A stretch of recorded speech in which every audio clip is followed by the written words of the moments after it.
lettuñu wala nga firuñu dafa mel ni loolee la Tribune yéene kaay xëy di laaj président Macky Sall yéene kaay yub dee média bi ni ko président Macky Sall damaa bëgg nga lettuñu waa nga firuñu ci coowal 3e mandat bi Macky da ngay doon candidat am déet la Tribune ne ma en tout cas président Macky Sall waxul lu leer xeesul ñuulul tegul baaraamam fenn foo xam ni mënees naa xam le ni candidat lay doon am déet vox populi ne ñetteelu mandat bi kenn amagu ci tontu ndax Macky Sall nag dugalaat na ci bopp gaay yi ab polémique président Macky Sall nag vox populi ne yeewati na fitna ñamu àndal daal ne déet moom kay fa mu nekkoon jógu fa la mu wax la soppiwul dafa mës a wax ne bés bu jotee naa ca wax loolee la waxaat unis ñoom jàpp ne terminus 2024 la ñuy lancé ngir appal nag président Macky Sall fa muy yem 2024 président Macky Sall dina fi jóge mbaa nag ñu organiser départ am par force Déthié Fall ne Macky Sall bu mu yàq booyam donte rafetul la ca rafetas néew Déthié Fall ne ma waay bu mu ko yàq na génn ndànk bal du tàkk sagar du xeeñ coow du jib Moussa Sarr LD ne man daal dama comprendre gars yi Macky la mu waxoon 2019 ak tey jógu ca xam leen na ni débat bi du ci waxagum may leen ko temps Mohamed Diagne bu pôle présidentiel ci Vox Pop ba tey moom it ne président Macky Sall opposition bi dañ ko bëgg a tànnal lu muy wax ak lu muy ba mu lànk te ci dëggam la ne Le Soleil yéene kaay ne moom day président Macky Sall xaw ma dina doon candidat am déet waaye bitim réew daal ña ngi koy sargal rek Kristalina Georgieva directrice générale bu FMI daal ma ngay rafetlu bu baax a baax poñ gi Macky Sall am ci jiite ci taxawaayam ci xeex Covid 19 bi waaye tam ci yokku xarañteem ci wàllu PIB ak yeneen réew mi yéene kaay daal di may xamal ne président Macky Sall ngeen di laam-laamee candidat la am déet Khalifa Babacar Sall day leeral na bosam l'enquête ne xaaf kay nee na moom candidat lay doon atub 2024 leer na Le Témoin yéene kaay ne Khalifa kay xupp na président Macky Sall ne ko yow mënoo doon candidat 2024 na leer ndax ñetteelu mandat duñ la ko nangul waaye man Khalifa Babacar Sall candidat lay doon Khalifa Babacar Sall ne na leer ci Le Quotidien sàkkuwuma benn amnistie pour ñu baal ma déedéet sàkkuwuma ci lenn 24 heures yéene kaay ne ma Khalifa Babacar Sall kay fam ko teg leer na nee na amul benn tribunal boo xam ne taxaw nga ne ko yow Khalifa Babacar Sall doo doon candidat Khalifa ci enquête quotidien ne ñun suñuy droit ci boppam lañu caxat-caxatee ba fuwe ko ba ci élection locale yi def fi feeñ Macky Sall nag jël suñuy liste daal di écarté ngir bëgg na yaatal géew bi Benno Bokk Yaakaar critique yéene kaay ne ma élection locale yi ñu ngi ciy soobu campagne électorale bi war a door CFA yi nag war a taw électeurs yi ñu war leen a nax yéene kaay bi ne ma lamb golo daal moo fas yéene am ci réew mi ci fan yi ñu jëm escroquerie politique la ko gaa yi duppee waaye nag ña nga xam ne ña ngi leen di dig ña ko gëm kenn du ñoom ak fi réew mi tollu yéene kaay ne ma baal ña koy gëmit dafa war de ndax metti na ba jéggi dayoo askan wi lu ñu lekk moo leen njëkkata moo tax nag gaa yi du ñu bàyyi lenn direct news ne élection locale yee Abdoulaye Diouf Sarr maire bu Ndakaaru la ci wut waaye nag ndax Benno Bokk Yaakaar ña ngi koy jàppale le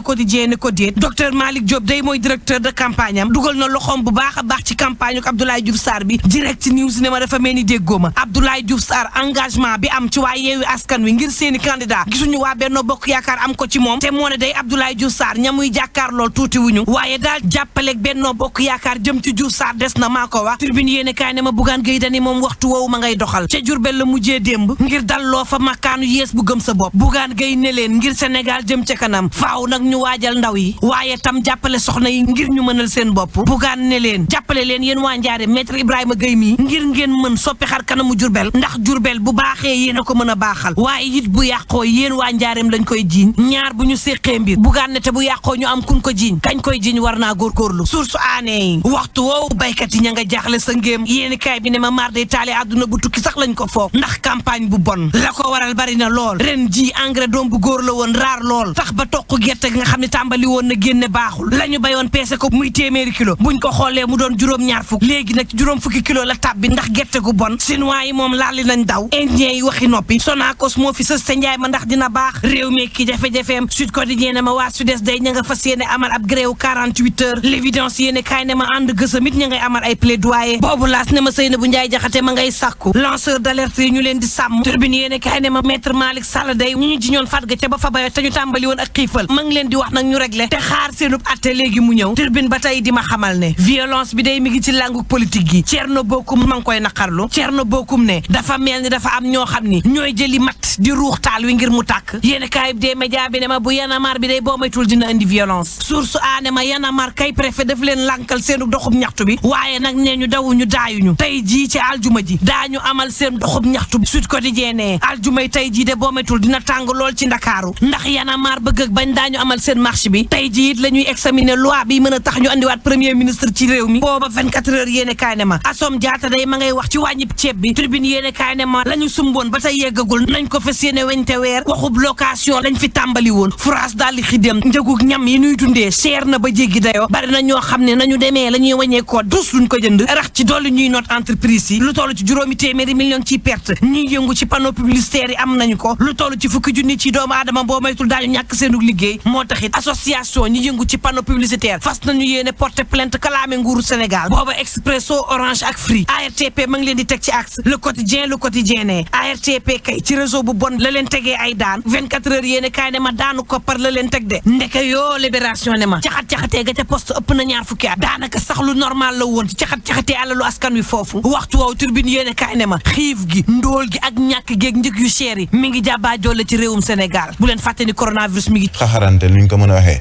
ñoom ñooy doog àndandoo bu ñu génnee ci plateau yi nañu fàttaliku askan wi c'est ça le plus important pour moi la ñu diggee ak askan wi ku bu mën a doon ci secteur bu mën a doon nga doon maire commune nga doon président conseil départemental nga doon président de la République nga doon député à l'Assemblée nationale ñu dénk la lenn ci loo xamee ni askan wi moo tax ñu jox la ko pour nga jaamu soxla askan wi le plus important après mooy nga fexe ba askan woowu duñ la ci jéppi waaye ñu dénk la loo xamee ni yow doo ko sax doxal après ngay ñëwaat comme ni nga ko waxee sànq dem benn dëkk boo xam ne lampe daaw fa tàkk 1 an sur 12 mois sur 12 parce que ñu ngi jóg élection ñu taal lampe yëpp il faut que ñu bàyyi di leurrer les Sénégalais ne sont plus dupes. mi ngi noonu Sénégalais kenn mënut a leen ndax Hadj Mansour au-delà ñaxtu gi mu ñaxtu c'est à l'image de liste yu bëri yi nga xam ne kenn validé wu leen. waaw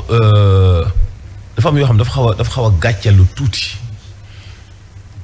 parce que dañu soppi comportement wu politique ci Sénégal. Abdoulaye Wade tey boole nañu ko ci président yi gën a sage ci Sénégal ci ñi fi jaar et pourtant moom lañ doon tuumaal ni mooy opposant bi nga xamante ni bii bëggul jàmm Abdoulaye Wade ay jamono nitu fitna lañ ko daan wax et pourtant gis nañu ni bokk na ci ñi gën a sage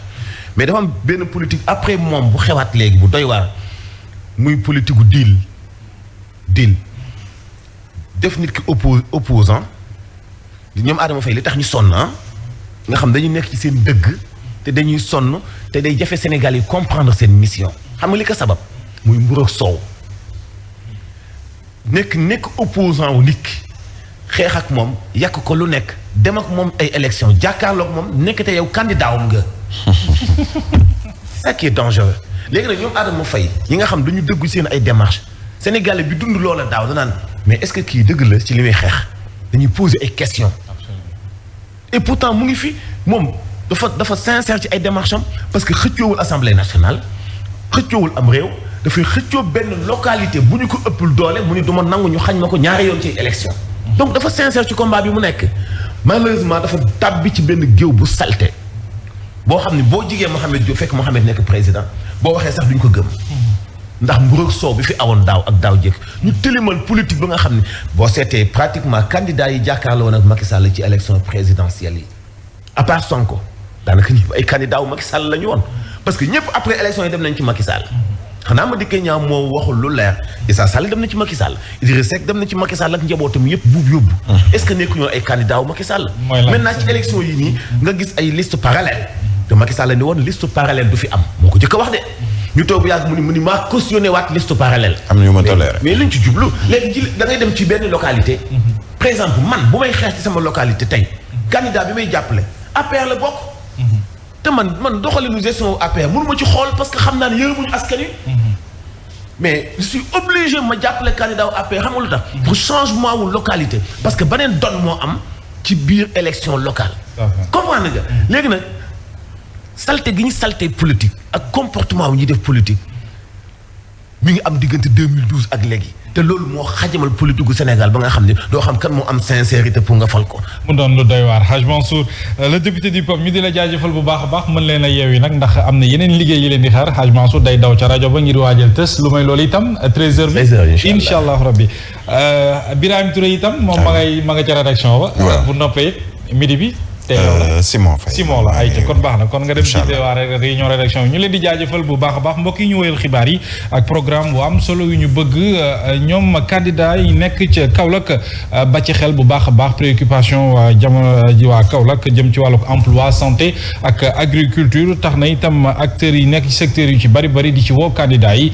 ci ñu baax xel bu baax a baax ci seen i programme bëgg-bëggu Kaolack jamono ji ngir mën koy soppi dañu ci teewlu ki nga xam ne moo di Abdoulaye Gueye di porte-parole bi nga xamante ni moo jiite woon benn kuréel mu doon waxtaanee li ni mel ci ay leeral. ñu ngi invité Benno Bokk Yaakaar di invité toutes les autres 5 listes na ñu indi seen i ñooñ ñu ñëw ñu toog di taaj programme ñu discuter ñu gën a xool effectivement lan la ñu proposé kii moo gën wax ji ñu ciy wax ak calomnie yi nga xam ne ñu ngi ko dëkkee di ko teg ci honorable infrastructure marchande yi nga xam ni Kaolack dëkkum njënd njaay la dëkkum njënd ak njaay la dëkku luuma la dëkku marché la xam nañ jafe-jafe yi nekk ci luuma xam nañ jafe-jafe yi nekk ci commerce xam jafe-jafe yi nekk ci kii maanaam tënk nañ benn document de 21 pages boo xam ni incha allahu rabi objectif bi ñu ci jëlee rek maanaam tardement yi nga xam ne nii département bi jot na ko cee am pour que ñoom ci seen bopp ñu mën a wëlbati ko résolver ko bu tënku ci ñetti axe stratégique muy setal sàmm ak suqali mu créer emploi tasaare les politiques de telle sorte que nit ñi mën a ci wàllu santé ñëpp xam nañu l'accès aux soins doon na leen loo xam ni dafa c'est préoccupant ici. mi ngi noonu ni ngi dem ci alxames bi la ñu doon lancé li ñu duppee fête des débats 2021 di ab